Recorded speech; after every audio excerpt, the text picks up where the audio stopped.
So today I'm joined by Hamish Turner from the Rent Roll Broker in New Zealand. Hamish's main core business is brokering rent roll sales.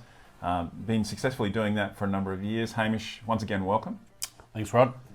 One of the big questions I have with clients that people who contact me in Australia is timing. So let's talk about time frames here in New Zealand and typically what you're experiencing from the point of interest, heads of sale agreement, going to contract, time frames on due diligence, finance, settlement. So where are you at with all of that when a client watching this video today comes to you and says, So interestingly, when my buyers come to me, they're typically ready to sell. About 10% are looking 6 to 12 months out. 90% are looking at, I want to sell and I'm ready to get out now. So, and from that point, it's a 10 to 14 week period on average for me. The larger the book, the more time it takes, because instead of a 7 or 10 day due diligence period, it's 15 to 20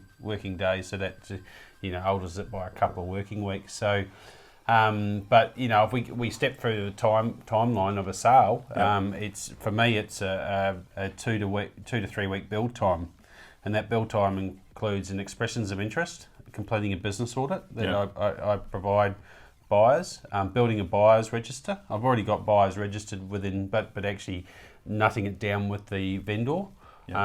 Expressions of interest. So let's go through those expressions of interest, like a one-page expressions of interest with key features on the book that goes out to my buyer's register.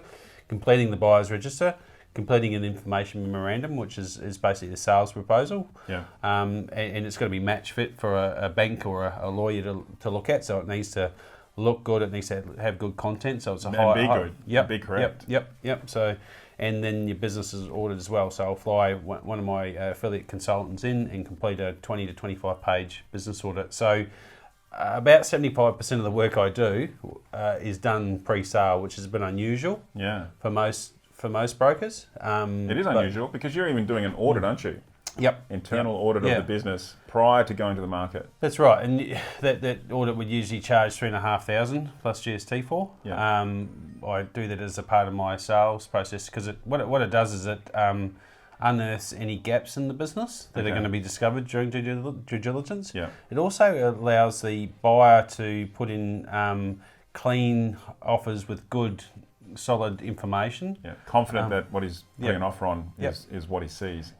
And I do that mandatory, have done for about 18 months now. I used to do it for the larger books. Now I do it on every single book, and it just unearths any gaps and just streamlines the sale process. Fantastic. So after you're ready to go to the market, expressions images go out. 100% of interested parties have to sign NDAs or confidentiality agreements. And then we move through to providing some of those documents, information memorandum and business audit. Financials are sometimes provided. Generally, they're provided during due diligence. But if I'm dealing with a commercially mature buyer that I've had good dealings with, I'll typically provide financials. It's sensitive information, so it's hard. Never provide the actual list of the portfolio. So certainly suburbs, street address, suburbs, and rent and management fee. In the schedule, but not the actual street address. Again, very sensitive data.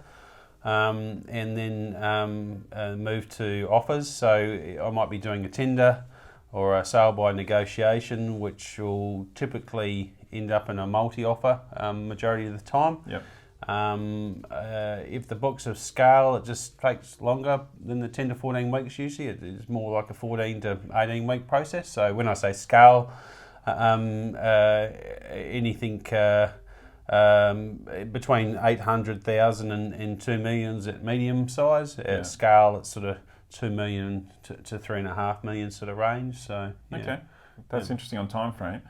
The buyer's book that you've got, the buyer's list. How many buyers would you be currently running in your business looking for rent rolls of all various sizes? I've 5 to 550 registered buyers. Approximately 50% of those, so let's say 250 are what I call warm to hot buyers, because even though you might have buyers registered, depending on timing and what's going on in their business, some of them are running colder than you know, at different times of the year with different things that are going on. For example, in New Zealand at the moment, there's a lot of legislation changes, and that we're coming off the back end and also going into, so that the resources within a business are under the pump. So the focus in some of those larger businesses particularly is on having that in order rather than putting focus or resources into buying a rent roll, which takes a significant amount of time and due diligence. So, yeah. So if your business is based in New Zealand and you want some information on what's happening with rent roll sales here in New Zealand, please contact Hamish Turner from Rent Roll Broker. Thanks, Hamish. No worries. Thank you, Rod. Cheers.